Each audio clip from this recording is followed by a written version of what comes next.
So meron tayo dito guys na CMF Phone 2 Pro by Nothing. So ito yung mga modular phones na ginagawa ni Nothing and mas budget friendly siya. Yung color na dumating din pala sa atin is yung color black. So may mga nakita ko na color orange, color white, pero ngayon pa lang ako makakakita ng color black. So silipin natin. Usually pag mga Nothing phones is may pinipil dito. Pero itong CMF phone is parang may tab lang siya dito para mag-open. So madali lang din siya matanggal. Yan. So, meron tayo dito, welcome to Nothing. So, dito sa loob, meron tayong jelly case. So, malamang hindi nyo gagamitin yung jelly case nila kasi may pagka-rugged naman siya. Pero, at least, di ba? Ayan, maganda yung jelly case na kasama. So, isang buong mini box para sa jelly case. Then, dito na yung mismong phone. Meron tayo ditong USB Type-C to Type-C na cable. So, hindi siya braided. Then, meron tayo ditong documentations. Then, meron din tayo ditong SIM ejector tool. So, ngayon, tignan na natin yung phone. Oops. So, hindi ko dapat sisirain pero nagpeel agad siya.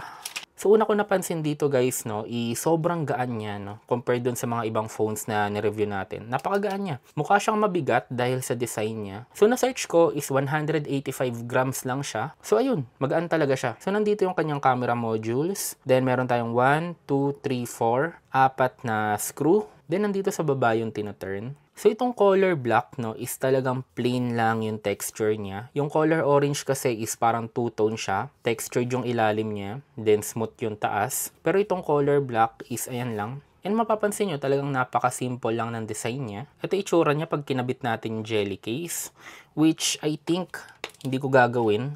Kasi ang ganda niya tignan pag ganito lang. Dito sa taas niya, meron tayong microphone. Dito naman sa left side, nandito yung kanyang volume rockers. Sa right side, nandito yung ating power button and essential space. Which to be honest, no, ang nagiging problem ko dito sa Nothing phone, dahil nasa isang side lang yung essential space and yung power button niya, minsan nalilito ako. So, imbis na parang tino-turn on ko siya or imbis na nag-unlock ako ng screen, is napipindot ko yung essential space. So, I think magiging problem ko din yun dito sa CMF phone. Then, sa ilalim, meron tayong speaker grill, USB Type-C port, mic, and SIM tray. So, ang maganda pala dito guys is yung SIM tray niya, pwede nyong lagyan ng micro SD card up to 2 terabytes. Pwede rin kayo maglagay ng 2 nano SIM. So, at least, di ba, kung gusto nyo na mas malaking storage, at least may option kayo na maglagay. Kung sobrang bihira na yung mga phones na nagkakaroon ng option para maglagay ng micro SD card. So, at least dito sa CMF Phone 2 Pro is pwede. So, ngayon turn on na natin. Pagdating sa pagsa-setup, no, meron tayong 2 team na available. So, meron tayong Nothing team and meron tayong default Android. Yung pinaka-team kasi ng Nothing is either you love it or you hate it. So, pwedeng magustuhan mo siya kasi napaka-simple nga niya. Or yung default Android, ito yung talaga nakasanayan natin, no? Pero personally, ako,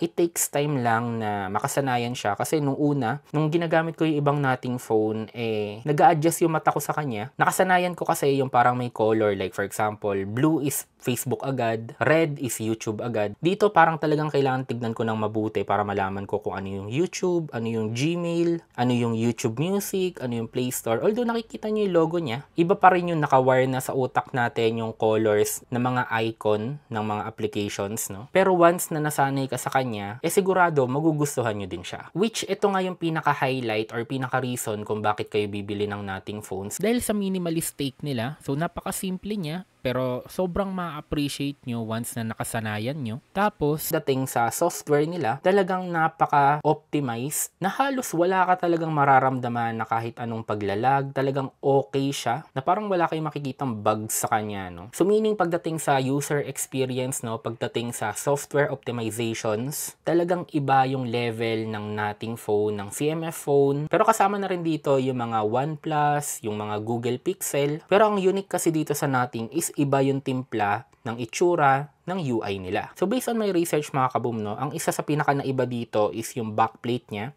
Dati is removable siya. So, pwede nyong pagpalit-palitin yung mga cover niya and may mga nabibili din. This time, no, hindi siya removable. So, ang pinaka-nagagawa lang ng screw na to is ilalak niya yung panibagong cover, which hindi kasama dito sa atin. Pero pag bumili kayo ng cover niya, is yun lang yung parang pinaka-nagagawa nito. Kasi makikita nyo, wala naman siya nilalak sa ngayon dito sa pinaka-cover niya. So, meaning kahit tanggalin ko yung mga screws na to ngayon, wala naman mangyayari, hindi naman matatanggal yung back niya. Magagamit nyo lang talaga yung mga screw na to pag may binili kayo na specific back cover. Pagdating naman sa protection mga kaboom, no, is meron tayong IP54 na dust and water resistance dito. So ibig sabihin hindi siya waterproof, huwag nyo ilulublob sa tubig. So pwede siyang mabasa ng konti, pwede siyang matalsikan ng tubig, pero wag lang totally na ilulublob. So mukha siyang rugged, pero hindi siya rugged phone. Ngayon try natin tingnan yung specs niya. Punta tayo ng settings, then about. So, as of now is naka-Nothing OS 3.2 tayo, pero tignan natin mamaya kung magkakaroon ng update. Yung processor natin dito is MediaTek Dimensity 7300 Pro 5G. Meron tayong 8GB na RAM plus default na 2GB, pero alam ko pwede siyang dagdagan. Yung storage size natin is 256GB,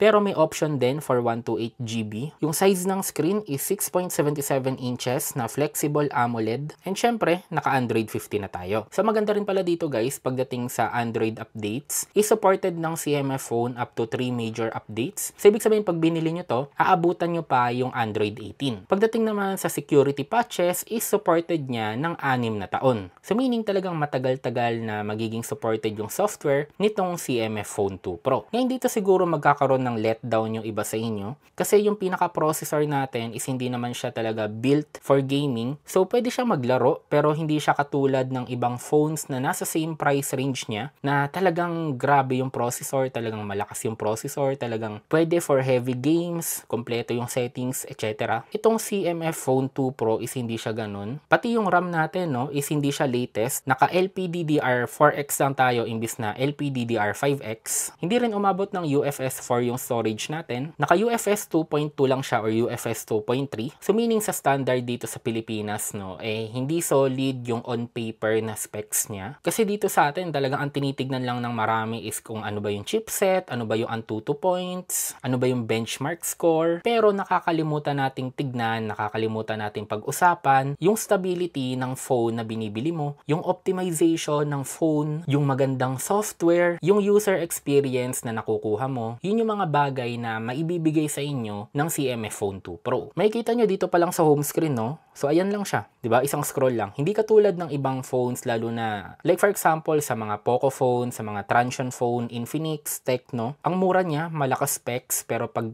binrowse nyo siya, napakadaming ads, napakadaming bloatware, may mga pop-up ads, madaming recommendations. Minsan nagahang, may time na nag-freeze. So yun yung mga bagay na hindi nyo may experience dito. Ma-assure ko sa inyo na pag nakagamit na kayo ng mga phones, sabi ko nga katulad ng Google Pixel, OnePlus, yung mga nating phone and CMF phone, iba talaga. Kung hindi ka gamer, talagang hahanap-hanapin mo yung ganito ka-smooth na software. Now, pagdating naman sa battery, meron tayong 5,000 mAh na battery capacity na capable ng 33 watts na wired charging and 5 watts na reverse charging. And based sa actual result ng screen on time niya, kaya niyang umabot ng 17 hours. Ngayon pagdating sa display, supported pala natin yung HDR10+.